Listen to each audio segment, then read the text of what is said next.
Hello, and as you can see, I am back. I am playing the game Evil Genius. This game is a spy / god game. It's compared a lot to Dungeon Keeper, or it was, should I say. This was released in 2004 by Elixir Studios. And sometime later in 2006, it became the property of Rebellion Studios. And you may notice this from Facebook, because they have an online version of the game, but they said they're going to use to raise funds to help make a sequel. And, you know, they're working on that. Now, the entire reason why I wanted to play this game was because I saw another YouTuber play this game, and he was kind of bad at it. Cough, cough, hack, hack, wheeze. I'm not going to mention any names.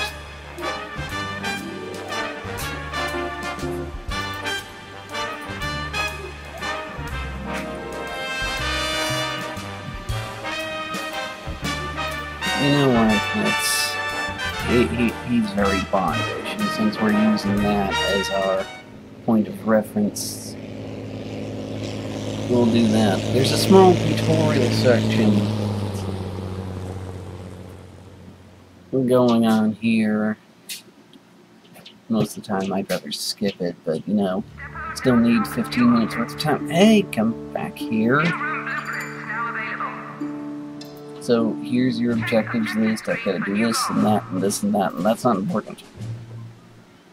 Here is my guy. Use these buttons to quickly Skip select tutorials. Here is my guy. He is a megalomaniac criminal mastermind. I need to be Yes. And here are my minions. And please do note that this game came out in 2004, while the movie Despicable Me first came out in 2010. I'm not saying anything, but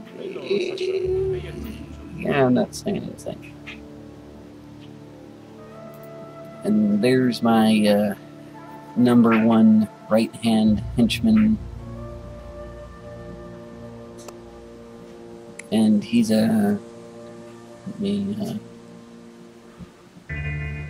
is Jugi, the samurai swordsman and sushi master. Yes. And you can move around and whatnot. This is your statistics screen. I'm never going to look at this.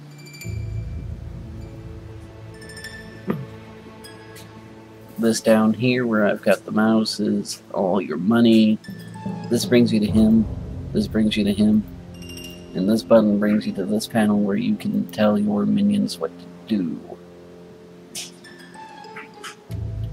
And we have all this space to work with. I'm supposed to be able to zoom out, but I can't get it to go much further than this. I don't know why.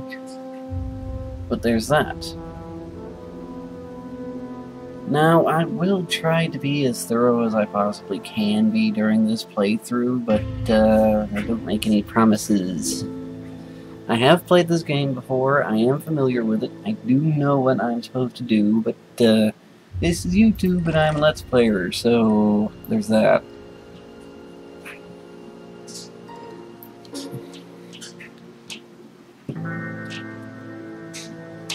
And I'm just gonna start planning a few rooms here. Yeah, in case you're wondering, this is why everyone compares it to Dungeon Keeper. You dig your way into the middle of a mountain, and that's that.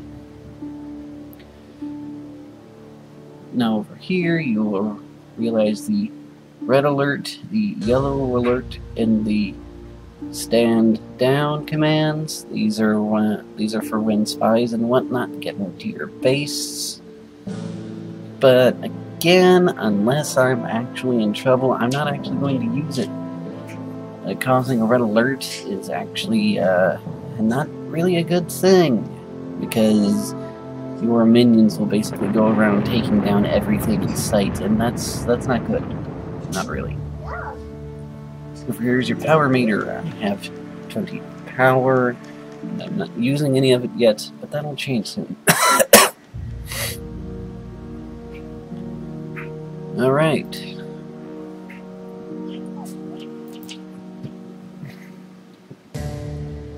Now, let's do a barracks.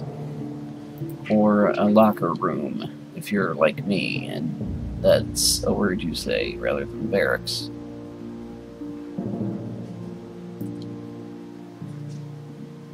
Room construction underway.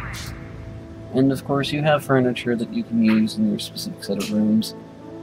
Bunk beds, because your people do need to sleep on occasion. Sleeping is like one of the most effective things they can do to preserve themselves. A lot of people say don't bother using bunk beds, just shove a whole bunch of lockers in there. But I have had plenty of times when not using bunk beds was basically the cause of my doom. Object has been ordered.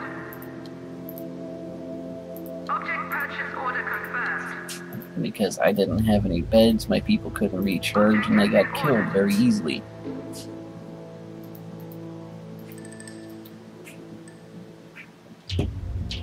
Object purchase order confirmed.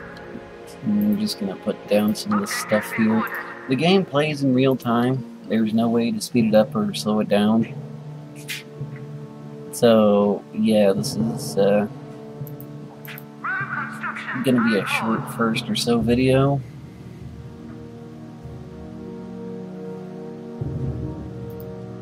You know what? I'm gonna... Oh, that's how you do that. I forgot that's how you did that.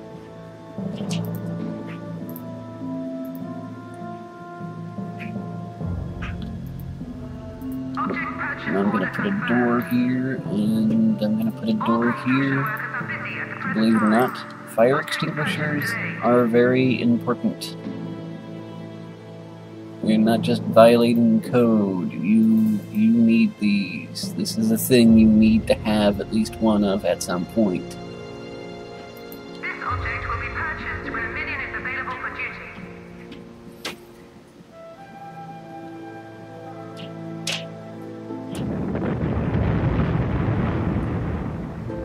Trust me, you need those. As you can see, the room has been built, it's all set up, and now we're just waiting for the furniture to arrive. I'm gonna go ahead and cancel that.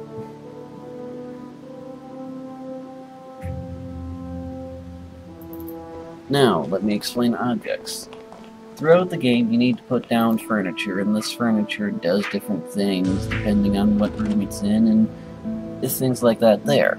But, of course, you're an evil mastermind trying to take over the world, and the police, or, you know, agencies of national securities, they don't like that. They don't like that. So, certain objects that you have will generate heat. Oh, by the way, this game takes place in like the 60s or 70s. So, yeah, there's going to be mentions to things like fighting communism and whatnot.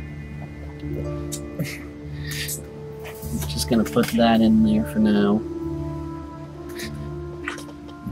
I hope I'm not getting too out of focus. I can't watch the camera and play the game at the same time, so my guys are bringing in lockers. And that's good, because the lockers give me more capacity. And when I have more capacity, I can hire more guys to bring me more lockers. It's a never-ending cycle, I tell you.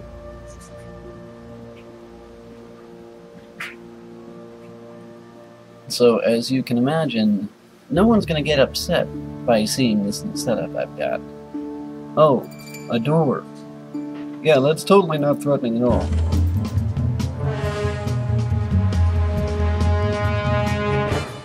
Yeah, that signals that I've actually done a mission. In order to get the base up and running, you go through a tutorial You may have section noticed that where all people it have teaches 5 you all this statistics. junk. I'm not going to pay any attention to that. A door. Ooh, scary. Fire extinguisher. It doesn't cause any heat. Ooh, scary. Lockers. Don't care. Beds. Don't care. So, you know, anybody who randomly wanders in is going to look around, take a few pictures, and leave and be like, there's nothing going on here.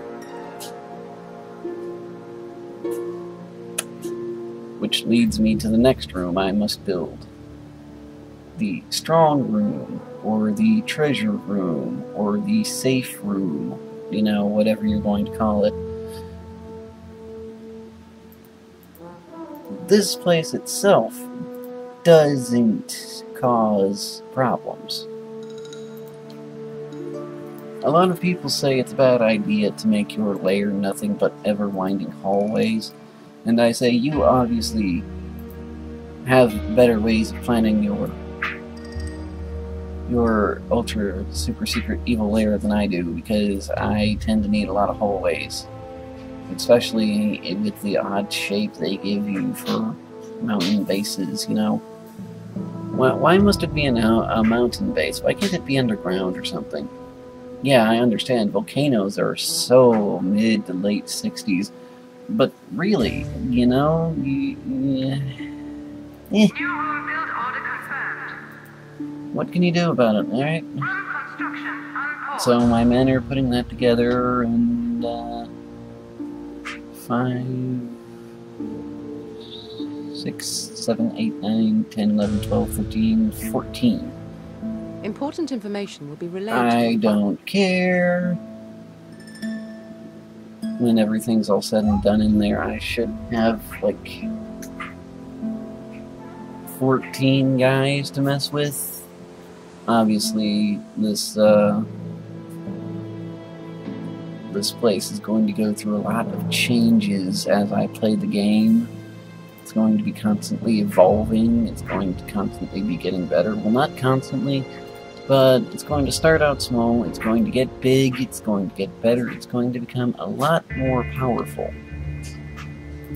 That is, of course, the goal of the game. You become so powerful that you take over the world, and there's nothing anybody can do about it.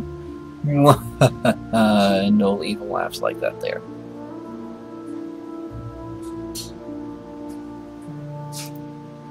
This is the strong room, as I've already said, and this is the briefcase rack.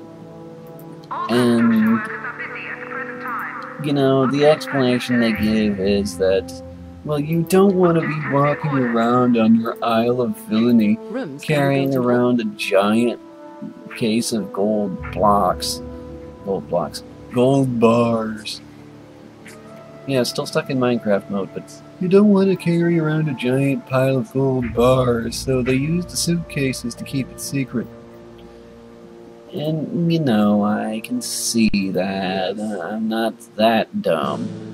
But, oh, there's my time. Drat. Well, I'm going to have to talk to you about this later then. Goodbye.